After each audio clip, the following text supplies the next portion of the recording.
Assalomu alaykum, hurmatli dehqonlar. Mana bugun xudo xolasa shu ko'chatlarimizga o'g'itlash jarayoniga keldik va biz o'g'itlashimizda albatta 13 NPK 134013, ya'ni o'sha azoti kamroq, fosfori ko'proq, kaliy kamroq o'timizdan va ikkinchisi magniy sulfat va uchinchisi kombi, to'rtinchisi esa agrogumik. Shulardan oziqlantirib, shulardan foydalanamiz.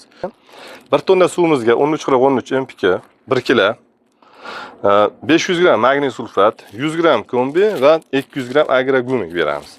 Endi ko'pchilik aytishi mumkin, shunaqa dorilarni, oziqalarni oziqlantiradigan bo'lsang, albatta seni ko'chating o'sha urug'laring o'shanaqa hosil berishi mumkin, ish mumkin. Yo'q, bu adashasiz. Sababi biz o'sha juda ko'pchilik hudud joylarda sug'orish tizimida albatta quduq suvidan, yo bo'lmasam kashalka, yo bo'lmasam dirnash suvidan foydalanganligini hisobiga o'sha yerimizning unumdorligini yo'qotib tashlagan.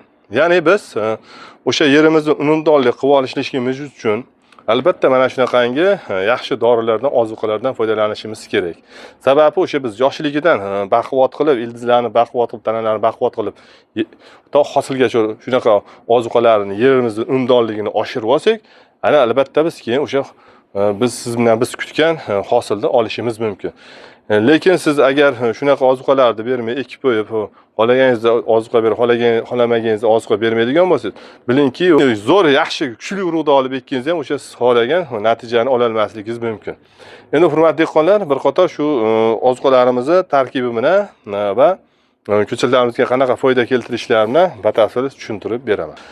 Azot, fosfor, kaliy. 13% o'sha azot o'stirish uchun va barglari yaxshi rivojlanish uchun. Fosfor esa o'sha ildiz sistemasini yaxshi baquvvat qilib o'zlashtirib va o'sha yangi naycha gul shaklini rivojlantirishga juda katta yordam beruvchi bu fosfor ozuqamiz. Va uchinchisi bu kaliy. Bu kaliyimiz albatta biz qo'shib berishimiz kerak. O'sha kaliy o'sha bizning hosilimiz, ya'ni yangi chiqayotgan naycha hosilchalarimizni yana zichroq qilib, baquvvat qilib, o'sha illati naycha to'kishlikda ancha oldini oladi va ko'chatingizning hosilini chiroyli qilib yetishtirib, sifatli qilishga yordam beradi. Va buni NPK 1313 aytib o'tdim. Endi magniy sulfat bu ko'chatlarimizni baklarini to'q yashil qilib, yaxshi ishlashga yordam berib va fotosintezini kuchaytiradi. Va o'sha hosilingizga yana ham hosil qo'shib, yaxshi daromad olib kelishlikka ancha yordam beruvchi, albatta berishimiz kerak. Endi bu kombimiz juda ko'p mikroelementlarga boy bo'lgan ozuqa hisoblanadi.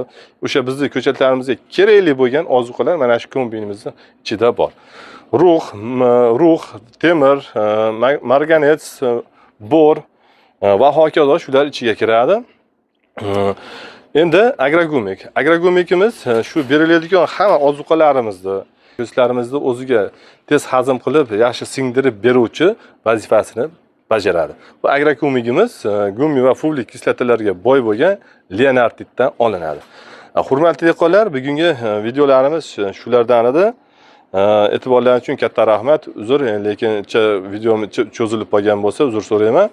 Sababi endi shu 4 xil aralashma dorini bir tarkibini va ko'chatlarimizga qanaqa foyda keltirishlarini aytib o'tganligini bois videolarimiz ozgina cho'zilib qoldi.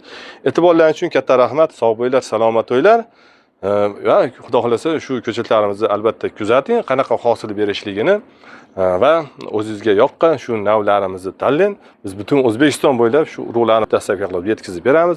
Nafaqat O'zbekiston, balki qo'shni respublika davlatimiz Qozog'iston, Tojikiston, Qirg'iziston davlatlariga ham o'sha dastavka qilib jo'natib beramiz xudo xolasa. Bizning maqsadimiz shu ko'chatlarimizni o'zimiz bir amalda sinab ko'rib, keyin o'sha hosildorligini, kasallikka chidamliligini bilib, keyin biz siz hurmatli dehqonlarga bemalol tavsiya qilib aytaveramiz, beraveramiz. Siz ham bemalol o'sha o'zingiz ko'zingiz bilan ko'rgan hosilini va kasallikka chidamligini ko'rgan navingizni tanlab, siz ham ko'nglingizni to'q qilib bemalol ekaverasiz. E'tiborlaringiz uchun katta rahmat. Sog' bo'linglar, salomat bo'linglar. Albatta keyingi videolarda ko'rishguncha xayr deb qolamiz.